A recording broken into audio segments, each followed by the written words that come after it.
This is Kentucky Afield Radio. This is Ron Rohde, Kentucky Afield's first host back in 1953. Now, I'm proud to present Charlie Baglin. Due to heavy call volume, someone will be with you in a year and a half. Yeah, reaching a live, caring, helpful human being when you need assistance is what customer service is all about. We go inside outdoors today with a man in charge of the Kentucky Fish and Wildlife Call Center who is there when you call in with any question relating to hunting, fishing, boating, regulations, and so much more. Your current hold time is 1 minute, so stay with us. It's all next on Kentucky Afield Radio. Yep, it happened to me. I was in a crash.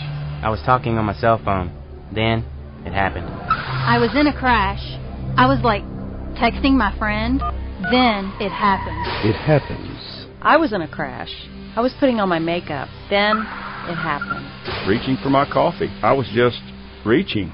Then it happened. Distracted driving is deadly driving. A message from the Kentucky Office of Highway Safety. In the news, whales have been spotted in Kentucky waters. We have an expert standing by on the water's edge. There goes the bobber. Set the hook. Daddy, it's a whale. Way to go, buddy. Childlike wonder for the outdoors. It still exists. Where to go, what to take, and how to get started are waiting at the Kentucky Fish and Wildlife website, fw.ky.gov. Take a kid fishing. Don't let the opportunity get away. This is Kentucky Afield Radio. My name is Charlie Baglin. We are here for the next hour talking about one thing that frustrates a lot of people: customer service. Good customer service, you've heard said, is a thing of the past. Not true in every case, of course, but in enough cases to make most people hesitant to want to pick up the phone and call a company, their bank, cell phone company, what have you. MoneyRate.com had an interesting article I found on the web, and take that for what it's worth, that they have compiled a list of companies, categories you might say, that annoy us to call most. And leading the pack is calling for help with our cable television. Then after that, credit card company, insurance, cell phones, your bank. Tech support for your computer is not on a list. I don't know why. But we fear, we can say flat out expect, a frustrating experience, long hold times, an endless array of button pressing. Nonetheless, frustration, annoyance happens too often. What about this? What about calling government? I can't speak for every government office. There's far too many. But we have in the studio today the head of customer service, what's called the Information Center, with the Kentucky Department of Fish and Wildlife. And what makes that interesting is that fall, sort of the busy season, the Christmas rush, if you will, for fall hunting seasons, fall fishing, deer season, dove, waterfowl. Seth Stewart is in charge of that operation for the Kentucky Fish and Wildlife Department. And Seth, welcome to the show. Well, thank you. For the Kentucky Department of Fish and Wildlife, especially as fall seasons are upon us, you are going to get a wealth of calls. Yes. I'm just going to just base all this on my experience when I say I don't think there's anybody listening that hasn't had a frustrating time calling technical support or customer service from someplace. Sure.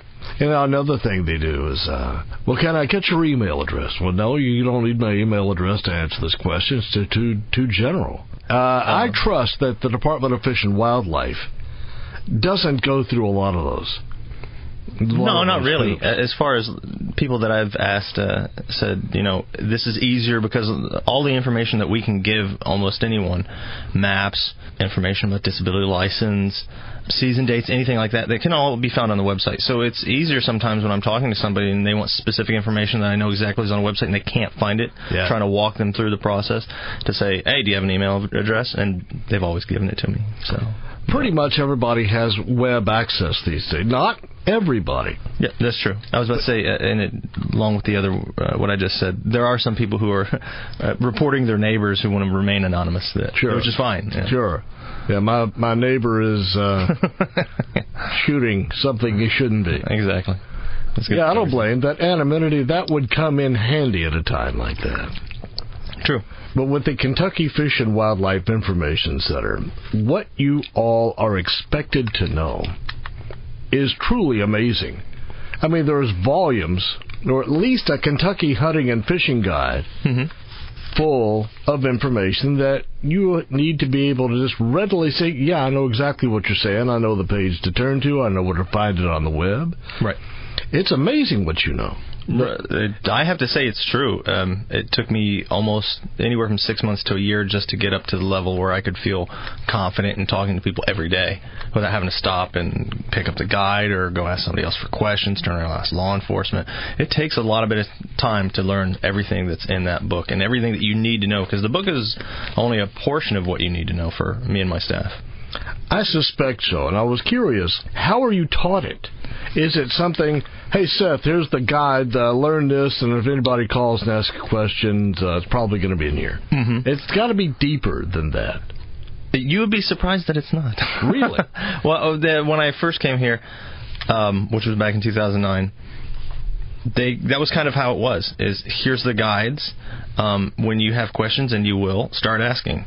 And don't be afraid to put somebody on hold and say, I'm sorry, I'm going to have to put you on hold while I find you this answer, and then you run around trying to find answers. Well, we went ahead and put together kind of a guide on a lot of the administrative processes, but what's in the guide and what we talk about with people specifically about regulations and fishing and hunting and other aspects of what we do here and what we can do for the public, that's all something that is all on the job. You learn it as you go. You don't really have a choice. There's nobody that can really teach you because there's so many different things. So you have to turn around and go talk to wildlife. You have to turn around and go talk to fisheries. You have to turn around and talk to law enforcement, education, whoever you might need at the time. Anything the Department of Fish and Wildlife does, and I bet I bet you get questions about, do you have camping facilities at such and such a state park? And, well, I'm not state park, but I bet you get questions that really fall outside of fish and wildlife. All the time. Good example that we can answer, at least, is people who call up who are 65 and older. They get a golden age passport.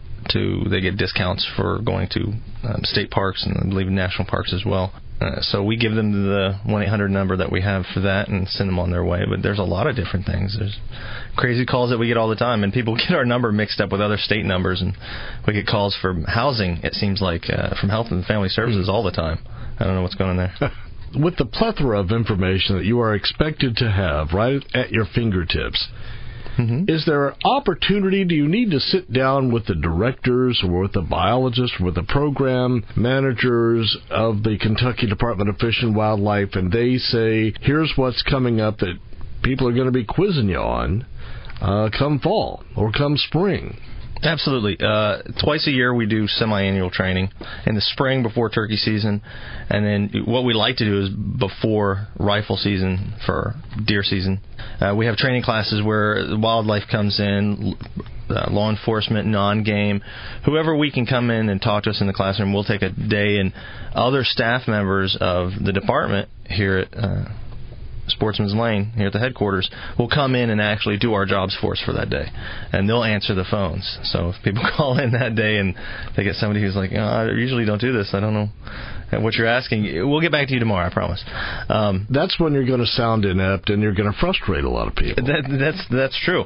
And but it's, as my director Tim Sloan says, he thinks everybody should try and do it once. It's actually good for you. You get to speak to the people who are really buying our license, who are paying our ways. So on those training days, though, all the different groups will come in and we'll have speakers all day long. And there's a lot of different things that change. There's a lot of new things that happen. There's new programs that come into effect. There's a lot of interesting things like that are non-game or somehow game-related, maybe trapping or something like that we don't know of offhand and are going to come and affect people's lives in the future, especially the regulation changes, for example. When we went to the 4 different categories for elk, that was a big thing. Yeah. So instead of you put in, you get drawn for the elk, and hey, you get what you get, randomly drawn. Now you get to pick which one you want. And that was a really good thing, because when people call up and start asking, especially non-residents, people from out of state, they're like, oh, tell me about the elk hunt. Well, we have really something we can tell them about and point them in the right direction. So they apply and get what they want in the end. Now, if somebody were to call and say, ask a question like that, is what you say binding? I have to do my best to be knowledgeable enough to not point them in the wrong direction. So as far as binding, no, what we say technically is almost like guidance. Well, Seth, if you don't mind, I've got to put you on hold for a moment. More with Mr. Stewart when we come back. My name is Charlie Baglin, and you are listening to Kentucky Afield Radio.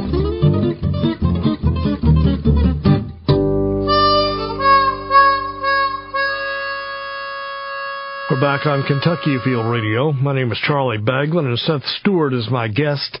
He oversees the customer service call center with the Kentucky Department of Fish and Wildlife. Fall fishing and a long list of fall hunting seasons are revving up. How many are on your staff, Seth, to handle the calls from anglers and hunters? I have myself and 5 others. What actually happens more often than not, as far as people who ask for their conservation officer, they'll call up and say, hey, I want to talk to him. I'm Bill from Menifee County, and I want to talk to my conservation officer. Most of the time, they're saying, I saw a deer that was hitting the road, and it's not going to make it. Somebody needs to come put it down. Well, okay, that's fine.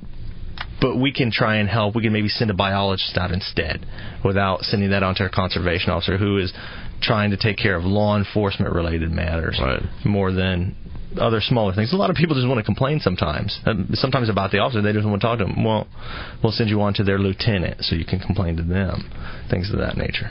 About how many calls do you get a day? Oh, a day? February, the build up to March, when new licenses are going into effect and are sold, and we have a lot of disability callers that are calling, wanting their disability license. That's when things really get crazy. Crazier than, you would not believe it, crazier than deer season. Deer season is kind of prolonged, because deer season folds into elk, and elk folds into bear, and so you kind of get used to the pace. Right. And then things calm down for a while, and then suddenly all the licenses are renewed, and everybody's calling about that, and everybody's calling about the elk draw. When's it closing? Do I still tell them to apply? That's kind of the crazy time, and then it slows down a little bit, and then it gets busy again. So really the deer and elk and bear seasons, the fall seasons, the hunting seasons, I prefer the pace better than the insanity of March. March is just a rough time of the year for us. If you could quantify the calls, though, would you get 100 a day, 1,000 a day? Anybody ask you to even venture a guess? At one time, we were getting well over 100,000 calls a year. So, yeah, that adds up. What it is a day, I'm not sure. I mean, it can go from 50 a day to it feels like 1,000 a day, but I know it's not. I mean, it seems like the phone, you put it down, as soon as you put it down, it rings, you pick it right back up. Yeah. On the phone all day long. Yeah. And a lot of the questions, I bet, are repetitive. Yeah, absolutely. Let's look at the fall session. What are some of the more common questions that you get? And then I'll follow that up with, what's the most misunderstood? Is there something out there that maybe could use a little extra clarity? No, I mean, I think that we do a really good job as far as putting out the information that people really need. Sometimes people need more specific information. They want specific information on a wildlife management area. And the difference is over the last 10 years, and really I've been here for 5, so that the movement onto the internet, information onto the internet, and the website being a central hub, and your smartphone being a central component to people's lives, that's made the big difference of how we deliver information, and that's going to continue to do that. And how people access that information changes the questions over time of what they want. Because before, when I first got here, they might consistently ask what county during deer season. They'd be like, I forgot my guide. I don't know. I'm in Pendleton County. I don't know what the county code is. Well, now they just pull out their phone and look. So it's different. Now, more specific questions of maps, let's say. They'll call up and say, oh, I need a map. Well, actually, before, where we would have these already printed out and sent to us, well, now if somebody really needs a map, they're like, I don't have a printer and I can't get to the library to print it out myself. Can you send me a map? Sure, we'll send you a map, and we'll just go and print it out and then mail it to them. Or, well, more often than not, we try and direct people to the internet to look at the map themselves. They can print it out, because there's actually interactive sections like the fish attractors. You can go on there and it takes you to a Google fish attractor interaction, really a great site, and it shows you in every lake where the fish attractors are. So that's where you want to go in, and that's where you want to try and fish. There's just so much more interaction with the internet and the website than there was in the past. With the internet and the change of these questions, are you finding you are having more insightful callers, whereas before they were more curious or clueless? We have a certain amount of consistent questions. Let me just rephrase that. The consistent question of, I'm disabled, how do I get my license? Or, I'm a non-resident who is disabled, do I get a discount?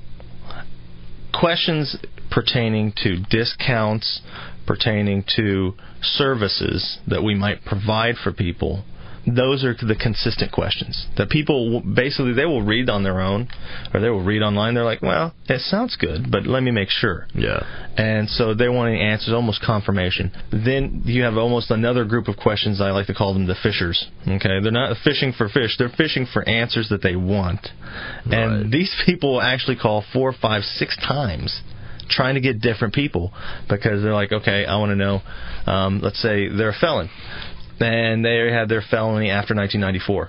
They would know, can they use a muzzleloader? Well, no, they can't. The person convicted of a felony is prohibited from possessing or hunting with a firearm in Kentucky. The prohibition on handguns applies to those convicted after January 1st, 1975. The prohibition on other firearms applies to those convicted after July 15th, 1994. So after July 19th, 1994, they're not allowed to own a muzzleloader, which they were allowed to own and use for firearm or use for hunting purposes, as far as it's concerned for us, before that. So you might have somebody call up and say, well, my conviction was November of 1995. Well, no, you can't own that. Well, then they'll call back and they're like, well, it was November 1994. No, you still can't use it. You know, and my people are well enough trained, and we've got enough experience that these things are incorrect. So we give them the best information we can, and that's why we refer to the guide often. If somebody calls up and starts talking, we're like, okay, hold on, let me try and find that answer. That's what we're doing, is trying to make sure that we're giving them the best answer we possibly can. So you get these questions, and I like how you put that. Fishers who are fishing for the answer they want. Right. Versus, now I remember doing that with Sirius XM when I first wanted to buy one of those for my car. It depended on who you talked to, what the price was. True. And I don't know why that was, but I called around and I finally got somebody, and man, I got a heck of a deal. But that doesn't work with the Department of Fish and Wildlife. Strangely enough, no. My wife loves to do that. She'll call and be like, oh, you told me this, and oh, you told me that, and you're going to give me a deal now. No, it doesn't work like that. Not here. Well, there's something in the guide that I have right here, and I'm going to guess that a lot of the questions you get, you can basically find them in the guide or on the internet. You can find all of them on the guide or the internet. Well, some people, for a lot of people, it's easier to call us because we've got enough experience to know exactly where to look. Yesterday, there was a gentleman who called up, and his question was, okay, besides the deer, the elk, and the bear mounts that this guy had, he also had a caribou from Canada. Well, that's not anything we have any concern over. That's a non-native species. It wasn't taken here. However, he got it into this country. That's his confirmation. He didn't have to register for that with us. He can go ahead and sell that without any problems. And that's where we have to refer back to that regulation. And that's where we come in most of the time as far as regulation requirements. It says here on, and I'm curious what page this is, because there's page 1 of the Kentucky Hunting and Trapping Guide, but the page before page 1. Mm-hmm. Now, I don't know if that's page 0. Page 0. Yeah. Let's go with page 0. It says new this year? Yeah. Mm-hmm. Know the law. Please read this guide carefully to prevent being cited for a violation. Make sure you understand Kentucky's hunting and trapping laws before you go afield. And if you need help in understanding all this, there's your telephone number, Seth. Right. That's you. Those are your working hours. That's you and your staff. Mm-hmm. And so, again, this reads as if you should know the law. Is that overstating? You're correct in that. Should we know the law? We do our best to help them understand it by digging into it and finding it ourselves. Chapter and verse? Do you have to go to the statute? And sometimes. Do you really? Yeah. A good example is one of my employees will transfer a call to me. All right, because this person doesn't believe them for whatever reason. It's my job to pick up the conversation from there and say, okay, well, if you don't understand, have they read you the regulation? Yes. Okay, let me read you the regulation again. Yeah. So, because the regulation in the end is the law. We'll dig in the regulation just as much as anything else. It's not the most common question that we get, because the most common questions we're ready for. We already know the answers. So, saying that we should know the law, we do. But sometimes we get caught up, too, with new questions or questions we haven't heard before. Coming at it from a different direction. Sometimes, yeah. The people who, like, are fishers, right, they'll try and trip you up with different questions. You're like, well, that doesn't make sense, but I'll go find out. You're not going to let anybody hang. That's a plus that you have. You're not an independent firm that was hired out by state government because you're the low bidder. You actually work for the Kentucky Department of Fish and Wildlife, and when you say, I'll find out, that may be as simple as walking 20 steps down the hall to the law enforcement division or fisheries or deer biologist and say, hey, just got this call, fill me in. And you are talking to the people in the know right there. Right. I'm Charlie Baglin. We're talking to Seth Stewart. He is in charge of the call center at the Kentucky Department of Fish and Wildlife. We'll be back in a sec. This is Kentucky Afield Radio.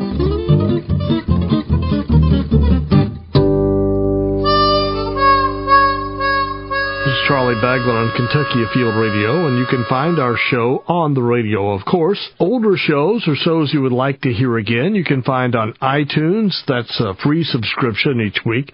Go to myhuntingandfishing.com. Find us there. Also, find us on our YouTube channel.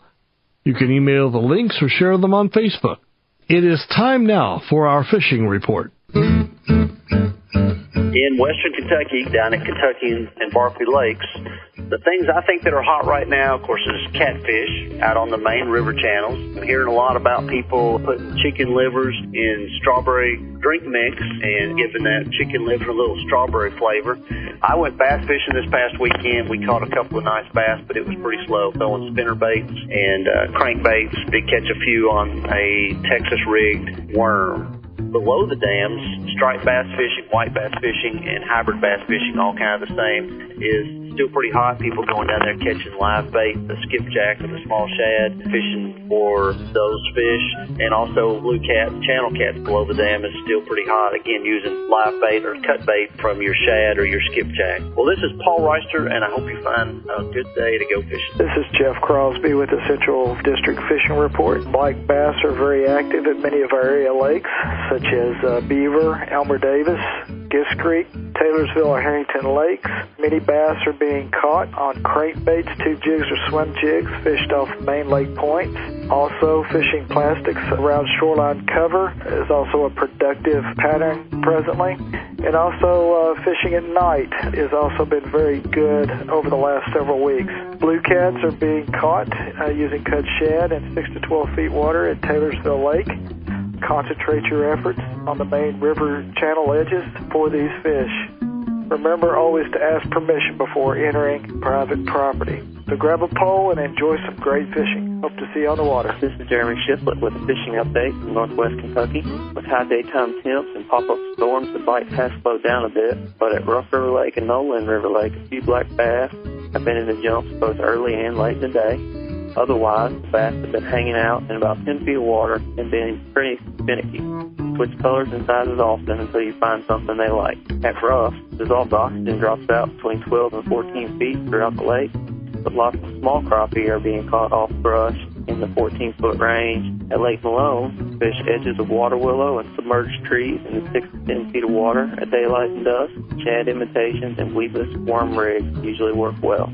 Don't forget about the Fins Lakes in your area. These lakes are still full of fish, with more on the way soon. Remember, the creel limits are different on these lakes, so check your regs online, in the guide, or on site. Good luck out there.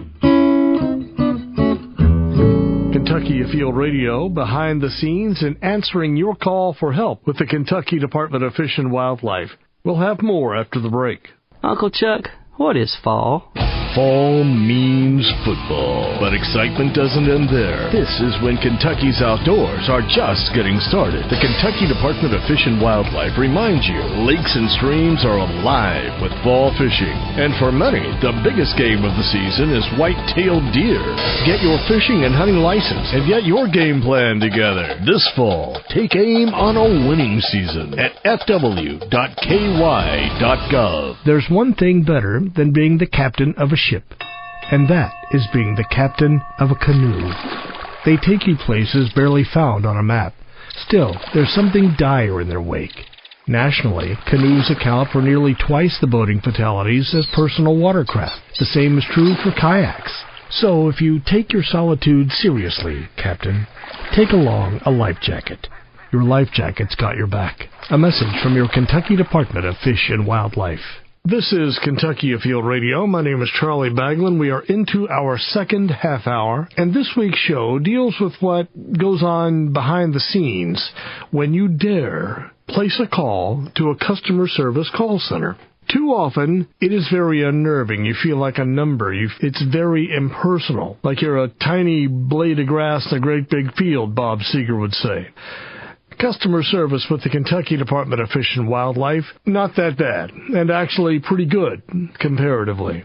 But sometimes, though, Seth Stewart, who is in charge of that call center, some people, they don't want to talk to a flunky. They don't want to talk to you. They want to talk to the boss. They want to talk to the commissioner. They want to talk to the top dog. I'm not going to believe it until. And what do you do with that? And just transfer the call? Depends. I mean, does that even happen? Very rarely. Okay, so that's a scenario I'm just dreaming up. But every now and then, that's happened before, I'm sure. But I know I don't think it's happened with me. But in my personal experience with customer service, if they're just not getting what I'm asking, right, I will say, please let me talk to a supervisor or somebody else. Right, and they end up with me. Okay, so you're that supervisor. So I'm that supervisor, and I get on and say hello, and then try and talk to them, figure out exactly. And there's sometimes some people are just angry when they call, and half the time they just want to complain to somebody, and that's fine. We'll listen. Don't curse at us. That's an automatic disconnect. But at the same time, it gets to the point where my other staff are that first line of defense, and they get the brunt of it, and they'll say, I'm sorry, can I put you on hold? And they're like, Seth, you need to talk to this person because I can't take it anymore. And I'm like, okay. And when I get to them, they themselves, the caller, 9 times out of 10, has calmed down because they've gotten that off their chest. Right. And now they're like, okay, I'm still angry, but that righteous anger has alleviated itself. And so now I'm like, okay, well, tell me what's going on. And 9 times out of 10, when I have to take a call from one of my employees, I never have a problem with them. Let's say they're not angry. Well, they just have an idea. They think that the stream that floats through their backyard would be a great catch-and-release trout stream. Absolutely. Well, they think Lake wherever would be a great Fins Lake. But they just want to express that. And if you're the person that can make that decision or not, probably you're not, but at least you are Frankfurt, and they can say, well, I called Frankfurt today, and I told them. And they feel good about that. At least somebody heard, somebody listened. True, and we get those calls all the time. I would say at least 4 or 5 times a week. And those people just want to talk, and that's fine. That's what we're here for. We're here as much to give people information as to help them kind of shape their own experience with hunting and fishing. If they have a really good idea and they want to get that idea, like they have an idea that they want to change their county from a zone 1 to a zone 4 for 3 years, and they think that the deer population will bounce back like a champ, and then they can bring it back to zone whatever, then we're going to try and put them in contact with their private lands biologist, maybe because their land that they're hunting on can be improved, or however we might be able to help them. And if it's just their idea and they want to talk to somebody else, like actually get the ball rolling, we might put them in contact with their commission member. And so they can say, hey, I'm one of your constituents. Right. And I want to, this is my idea. And so I've talked to the info people, and they said, go ahead and give you a call. And say, okay, no problem. That does have an air of truth to it, because you're getting feedback from your user base.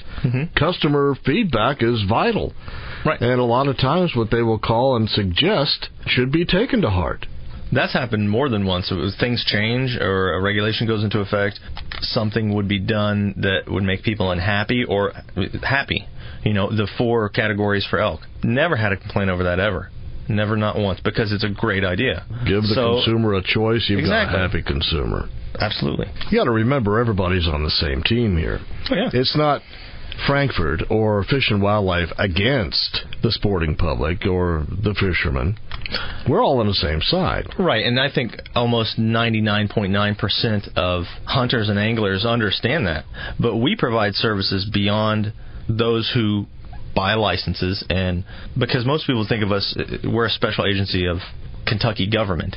So we don't exist off of general tax fund dollars. We exist off of the sale of licenses and permits and things of that nature, with the sales thereof come from hunters and anglers. That is frustrating when somebody says, my tax dollars. Exactly. And it really doesn't apply in your situation. Right, and we will usually explain to them, you need to understand that, hunters and anglers are the ones who pay for our existence. What lines of information are already in place? And should they first look at the guide? Should they first ask a friend? Should they first get on the internet, look around there?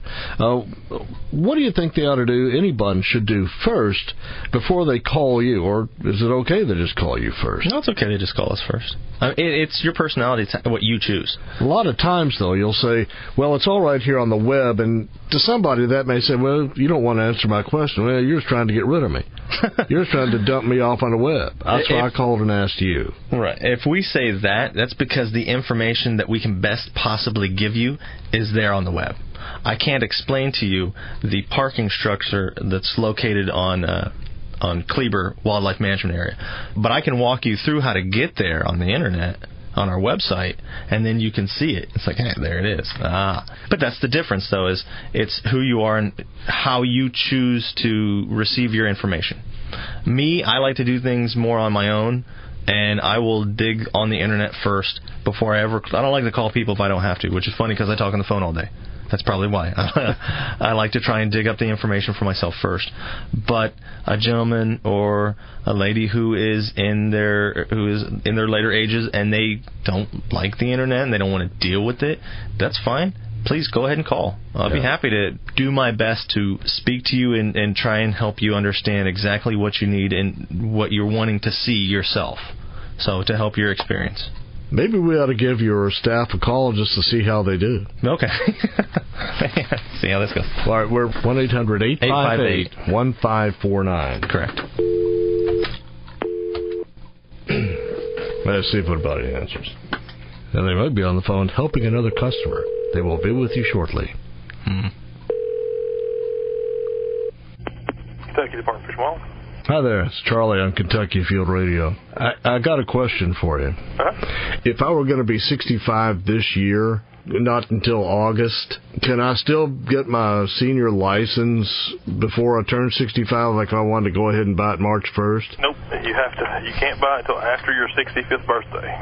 Got to be 65 to do it, despite the fact that you fall... Yep, you can't buy that senior one until after your 65th birthday.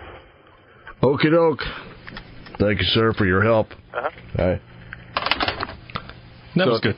So you answered that question accurately. Absolutely. And that's probably a question you get. With the senior license, once upon a time, if you were over 65, you could fish for free. Not now. It's a $5 license? It's a $5 license, that's correct. And if I'm going to turn 65 in that calendar year, March 1 through end of February is the license year. Yeah. You still have to be over 65. So let's say, now my birthday is this Friday. I turn 65, which I don't turn 65. Be 37, thank you. I turn 65 22nd. It doesn't matter. I can't go buy my $5 license today. Day of my birthday, absolutely. All right. Anytime before that, nope, you're going to have to pay a regular price. Okay, and you can't get a refund. No, you're not going to prorate a couple bucks back. You're not going to get prorated, and you're not going to get a refund. We're going to say thank you very much for your contribution, and if you want to, and this is very, very smart. For people who are in that situation, I've gotten this call more than once. A gentleman will call up and say, I want to do fishing, but I won't be 65 until August, and a deer hunt as well. But that's all I do is fish and deer hunt. And I would say, go ahead and get your $20 resident license for fishing, and then when your birthday comes, go ahead and get that $5 license. It's okay that we'll let you buy as many licenses as you want. You can buy the same one 100 times. We'll just say thank you. You only need to do once, but if you do 100, that's your choice. But that gentleman, I would say, go ahead and buy your fishing license, enjoy your fishing experience, buy that $5 license on your birthday, and then it covers your annual hunting license, your deer permits, and with the senior and disabled license, it covers your additional doe tags as well. It's very much a $5 sportsman's license. It's $5. It's a $5 sportsman's license plus the $15 for the additional doe tags. So that's smart. You tell the customers how to save money. Oh, absolutely. We do that all the time. Yeah, it's sort of like going through the drive-thru at the burger place and saying, this will be cheaper if you just buy the combo. And you do that. No, absolutely. And that's something that changed from last year. Like youth licenses. There's a lot of confusion on youth licenses, and people call up and say, what do I have to buy for my kid? And, it's important. People want to stay legal. At first, we didn't understand that you didn't have to buy 2 youth licenses. And that's before it changed. Now, like the sportsman's license for youth now includes 2 deer tag, where before it didn't. So before we were like, okay, you obviously have to buy 2 deer tags, 2 youth deer tags, and then you could buy the additional. Actually, no. You could buy 1 junior youth license and junior deer tag, and then the additional. So technically, you're getting 3 deer. You didn't have to match the 4 deer kind of comparison that the adults would have to have. Well, now that's changed, and non-residents are still in that boat somewhat, but resident children get 2 deer tags with their sportsman's license, and then they can buy the additional deer tag. Let's say they're in Zone 1 county. That's an example of the information that you have to have in your head, along with 50 other scenarios similar. Right. That you have to keep straight. But you live this 7.5, 8 hours a day. Mm-hmm. So very little takes you by surprise. He is Seth Stewart. He is the supervisor in charge of the information center, the call center for the Kentucky Department of Fish and Wildlife. A lot of calls coming in the fall for fall fishing and hunting seasons. He's one of the good guys. He's actually doing the work, too. He's not sitting back in a cush office waiting until someone says, I want to talk to the supervisor. He's actually on the phone talking to people already. Back with more in our final few. This is Charlie Baglin. You're listening to Kentucky Afield Radio.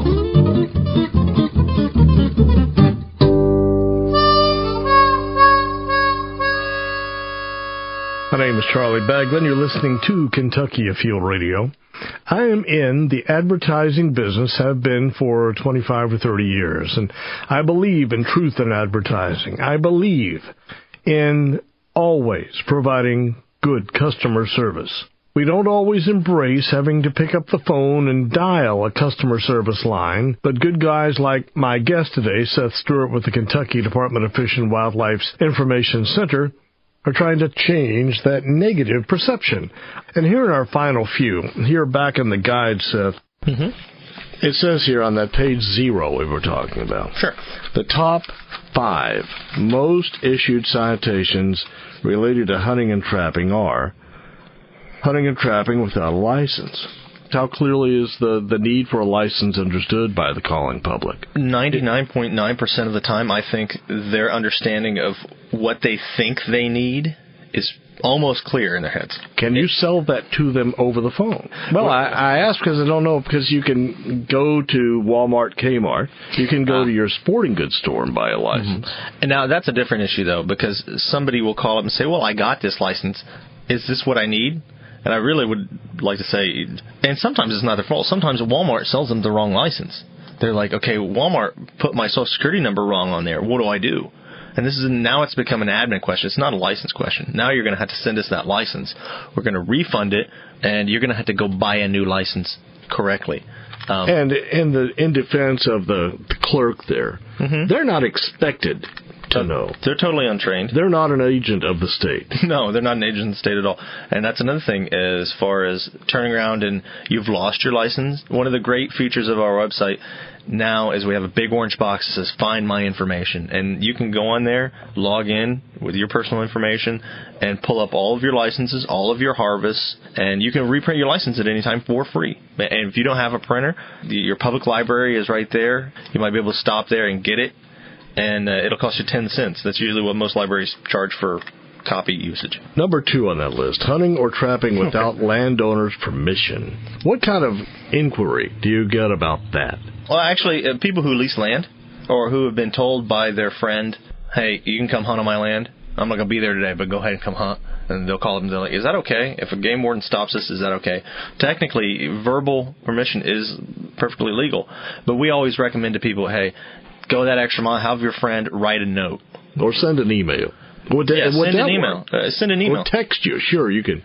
At least you've got verification of a phone number and a conversation there. Right. That really, when you say an email, you will always want to do your best to not leave it up to the interpretation of the officer. That's my advice to the public, is get it written on paper so you can take it out and you can hand that paper to the officer, because the officer might be real old school. He might look at it and say, okay, this is good.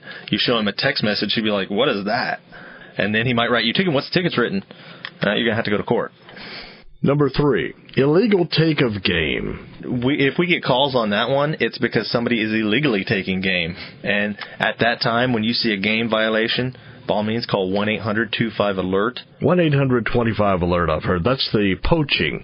Another term for the illegal take of game. Absolutely. Out of season, wrong size, wrong sex, wrong something. Illegally. Right. So 1-800-25-ALERT. Right. Number 4, taking more game than the bag limit. Do you ever get questions on that? Really? Now, that's more of a fishing question. Right. Than a hunting question. I've never had anybody call up and say, well, I've taken too much game. What am I supposed to do there? Now, people do call in asking, is this correct? There was a change in otter regulations to where certain areas they could take more compared to before. I think that started last year, the year before. So that's about as specific as that question gets. It's a rare question. What if you shoot two turkeys with one shot? What if that happens? That's a question that I turn around and I take to law enforcement, because I never have gotten that question before. But it could happen. Technically, yeah, absolutely. So that's where we'll sit there and say, I might actually stop and put that person on hold and ask the rest of my staff, be like, have you ever known anybody shoot 2 turkeys at once? And what happens? And if they don't know for sure, they can't give me regulation for sure, then we'll turn around and go to law enforcement and say, what do you guys do here? And get the best answer we can for that person. Last one, Seth. Number 5, under the little know the law square. Failure to tag or check game. What kind of inquiries do you get about that? Or, hey, I just didn't know. Or, hey, I didn't have cell coverage. What kind of options are there out there for checking a game in or tagging it? Well, people have more options now than they ever did before. And before, their options were their options have always been, you can field dress your game. Make sure you write it down on your harvest log. You have to do that as soon as you claim it. And then you can telecheck it in by midnight. But now you can do it online on your phone. You can do it online at home once you get home. You can call it in, telecheck it in if you've got reception. There's a lot of different options. We can even do it for you if that absolutely must be done. We recommend people do it themselves because you put your own information in. And if you mess it up, that's not a problem. We can fix it for you. During deer season, it's really hard with so many different calls coming in all the time to go ahead and telecheck somebody's game in for them. But it can be done. If somebody needs that service, then we can do it for them. Yeah. But otherwise, we recommend they call in, they do it on their mobile, on the mobile site, or they do it on the internet when they get home, or however, call it in. Just telecheck it in normally like people have been doing for years.